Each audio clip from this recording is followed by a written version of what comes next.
گویا میں رسوائیوں سے بچ گیا، کیونکہ اگر میں ان رنگینیوں میں شامل ہو جاتا تو میں کسی نہ کسی بدنامی میرے نام لگ جاتی، رسوائی ہو جاتی۔ چنانچہ اپنے آپ کو بچا کر اپنا دامن میں نے صاف کر لیا، اور شاعر کا مقصد اپنی پاک دامنی ظاہر کرنا ہے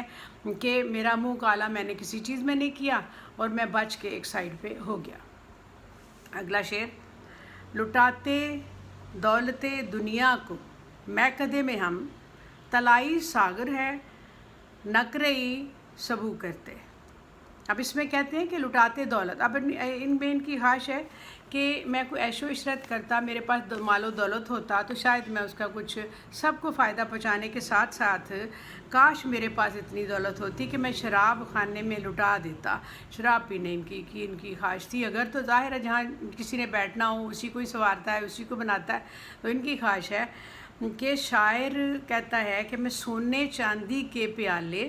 اور ان کے سبو اور ان کی سونے کی دھاتوں کا ذکر اس لیے کیا ہے کہ میں وہ شراب پلانے والے پیالے اور وہ پینے والے جو ساغر ہیں سب کے سب سونے اور چاندی کے بنا دیتا، اور سبو جو تھا وہ بھی نقرئی ہوتا، چمکدار ہوتا، اور ہم خوب عیش و عشرت کرتے۔ چنانچہ تمام سونا چاندی لٹانے کی ان کی خواہش یہ ہے کہ کاش میرے پاس مال و دولت ہوتا تو میں بھی کسی طرح سے آسانی آسودگی سے زندگی گزار لیتا۔ اس کی مثال وہ اس طرح دے رہے ہیں، اور شراب خانے کا اس میں وہ ذکر کر رہے ہیں، کیونکہ عام طور پر اس زمانے میں جو شاعر تھے اپنے مشاعروں میں بہت زیادہ شراب اور سبو کا ذکر کرتے۔ سبو ہر طرح سے ان کا یہی موضوع ہوتا تھا، چاہے وہ مثال کوئی اور بھی دینی ہوتی تھی، اس لیے وہ اس میں کہتے ہیں کہ میری بھی خواہش ہے کہ کاش میرے پاس اتنے زیادہ مال و دولت ہوتا کہ میں اس کو شراب خانے پر اٹھا دیتا، اور میرے سونے چاندی کے برتنوں میں ہم وہاں پر شراب پیتے۔ اگلا شعر: ہمیشہ میں نے گریباں کو چاک چاک کیا، تمام عمر رفو گر رہے رفو کرتے۔ رفو کرنا یعنی سینہ کسی چیز کو، میں اب ان کی یہ خواہش ہے کہ میرا جو پھٹا ہوا دامن تھا، میرا جو دامن پھٹا ہوا ہے اس کو میرے ہمیشہ رفو گر جو تھے، ساتھی جو تھے، اس کو سینے کی کوشش کرتے رہے۔ یعنی کہتے ہیں کہ میں نے ساری زندگی مثال مجنوں اپنے گریبان کو پھاڑ دیا، اس کو پھاڑ دیا، جس طرح گریبان چاک کرنا مجنوں کی مثال دی جاتی ہے، اسی طرح میں نے بھی کیا، اور میرے ساتھی جو تھے ہمیشہ اس کو سینے کی کوشش کرتے رہے۔ اب اس میں مثال وہ یہ دے رہے ہیں، تو کہتے ہیں کہ مقصد یہ تھا کہ میں نے ساری زندگی جو دکھ اور غم اٹھائے ہیں، میرے دوست اور ساتھی میرے غم گسار وہ میرے دکھوں کا مداوع کرتے رہے، اور میری تمام مشکلات کو دور کرنے کے لیے میرے پاس موجود رہے۔ یعنی تمام عمر رہے رفو کرتے کہ وہ میری ساری مشکلات و مصیبتوں کو دور کرنے کے لیے میرے ساتھی میرے ساتھ موجود رہے۔ اگلا: جو دیکھتے تیری زلف زنجیر زلف کا عالم، اسیر ہونے کی آزاد آرزو کرتے۔ اب یہ محبوب کے جو دراز بال ہیں، زلف ہوتی ہے بال، زنجیر اس کی چین ظاہر ہے، تو اس شعر میں آتش اپنے محبوب کی خوبصورت زلفوں کا ذکر کرتے ہیں۔ کہتے ہیں کہ آپ میرے محبوب کو دیکھیں، اتنا خوبصورت ہے، اس کے بال کھاتے ہوئے بالوں کا میں تو عاشق ہوں، اور چاہتا ہوں کہ جو اس کو دیکھتا ہے، جو دیکھے وہ بھی اس کا اسی طرح سے اسیر ہو جائے گا، اس کا قیدی ہو جائے گا، اس کی خوبصورتی کے جال میں پھنس جائے گا، اور وہ بال کھاتے ہوئے بالوں کا عاشق ہو جائے گا۔ چاہتا ہے کہ وہ بھی شاعر چاہتا ہے کہ وہ بھی اس خوبصورت محبوب سے محبت کرے، اور اس کے عشق میں گرفتار ہو جائے، یعنی جو اس کی زلف کی زنجیر کو دیکھے اس کا قیدی ہو جائے گا، یہ اس کا مطلب ہے۔ مختصراً بیان ہوگا، آگے چلتے ہیں کہ بیاض گردن جانا کو صبح کہتے جو ہم، ستارہ شہری تکمہ گلو کرتے۔ تکمہ گلو ہوتا ہے بٹن جو کہ گلے کے اوپر لگایا جاتا ہے۔ بیاض گردن کی سفیدی، اجلا پن، ویسے بیاض تو معنی اور بھی ہوتا ہے لیکن اس میں اجلا پن ہے، صبح کہتے جو ہم اس کو۔ اب اس میں انہوں نے ایک مثال اس طرح سے دی ہے کہ اپنے محبوب کی خوبصورتی اور حسن کو بیان کرتے ہوئے کہتے ہیں کہ محبوب کی گوری رنگت اور گلاب جیسے عارض وہ ایسے ہیں کہ میں محبوب کی گردن کو اتنی اجلی اور خوبصورت ہے کہ وہ اس کی سفیدی میں صبح کا گمان ہوتا ہے، اور نوید صبح دینے والا ستارہ جو صبح کا ستارہ ہے اسی طرح ہوتا ہے جیسے محبوب کے گلے کے اوپر لگا ہوا بٹن۔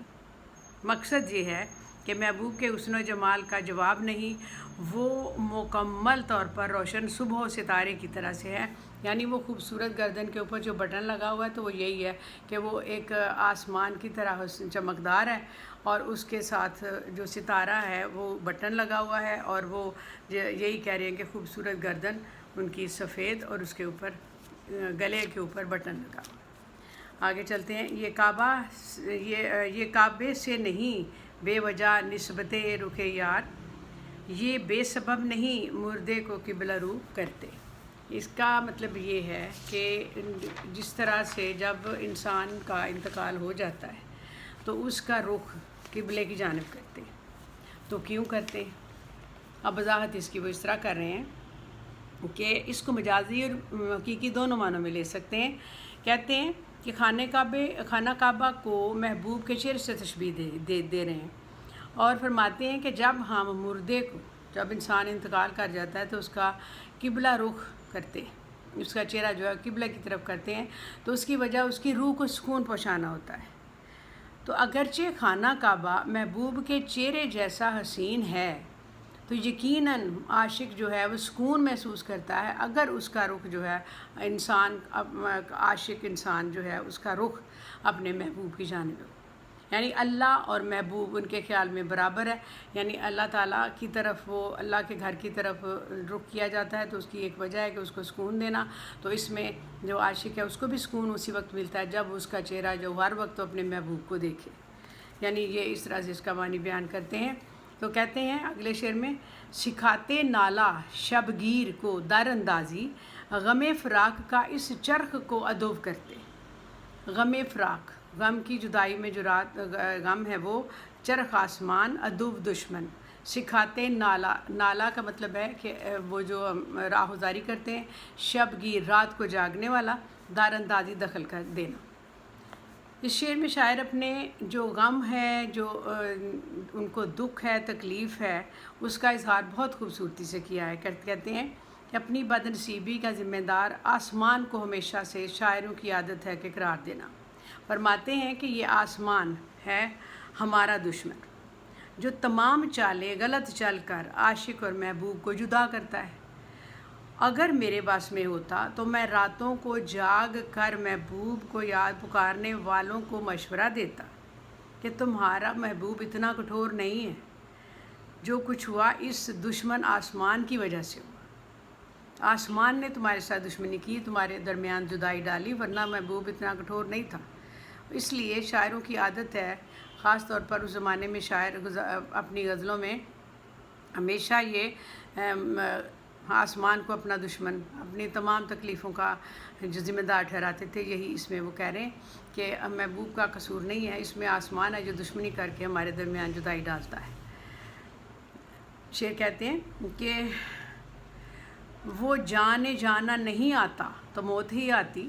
دل و جگر کو کہاں تک بھلا لہو کرتے۔ اب اس میں وہ جدائی کا ذکر کر رہے ہیں، کہتے ہیں کہ اپنے عشق کا انتہا کا ذکر کرتے ہوئے فرماتے ہیں کہ اگر میرا محبوب مجھے نہیں ملتا، ملنے نہیں آتا تو نہ ملے، کاش موت ہی مجھے گلے لگا لے، کیونکہ اب میرے صبر کا پیمانہ لبریز ہو گیا ہے، اور اب اپنے آپ کو میں بار بار قتل کرنا میرے اختیار میں نہیں کہ میں بار بار جیوں، بار بار مروں، یہی کر سکتا ہوں کہ کاش موت آ جائے اور وہی مجھے گلے لگا لے، اگر محبوب نہیں آتا تو نہ موت ہی آ جائے۔ اگلا اور آخری شعر، نہ پوچھ عالم برگشتہ تالی آتش، نہ پوچھ عالم برگشتہ تالی آتش، برستی آگ جو بارہ کی آرزو کرتے، برستی آگ جو بارہ کی آرزو کرتے، کہ اگر ہماری بدقسمتی، ہماری پریشانی اتنی مت پوچھو کہ اگر ہم بارش کی خواہش کرتے ہیں تو آگ برستی۔ اب اس میں بھی دنیا کے حالات کا ذکر کرتے ہوئے فرماتے ہیں کہ مجھ پر کیا قیامت گزرتی ہے اور میں اس ظالم دنیا کے ہاتھوں بہت مجبور ہوں کہ جب میں نے بارش کی خواہش کی تو میرے اوپر پتھر برسائے گئے، آگ برسائی گئی. یعنی جب جب میں نے خوشیوں کی خواہش کی مجھے غم دیے گئے، مجھے تکلیفیں دی گئیں، اور تب تب مجھے ہر طرح سے میرے ساتھ ظلم کیا گیا اور میرے حصے کی خوشیاں مجھ سے چھین لی گئیں. مطلب ان کا یہ ہے کہ میں جب میری بدقسمتی کی انتہا دیکھو، مطلب میرے جو پریشانی ہے، مجھے جو مشکل ہے، اس میں دکھ اس بات کا ہے کہ بدقسمتی یہاں تک پہنچی ہوئی ہے کہ اگر میں بارش کی خواہش کرتا ہوں تو میرے اوپر آگ برستی ہے. مطلب کوئی بھی خواہش میری پوری نہیں ہوتی، کوئی خوشی میری پوری نہیں ہوتی. چنانچہ اس چیز کی تشریح تھی مختصراً کی، اور اس کو آپ لنک کریں، شیئر کریں، غور سے پڑھیں. اگر آپ کو اس میں کوئی کمی رہ جائے تو کمنٹس میں دور کر سکتے ہیں. ویسے مختصراً کرنی پڑتی ہے، یہ ہماری مجبوری ہے.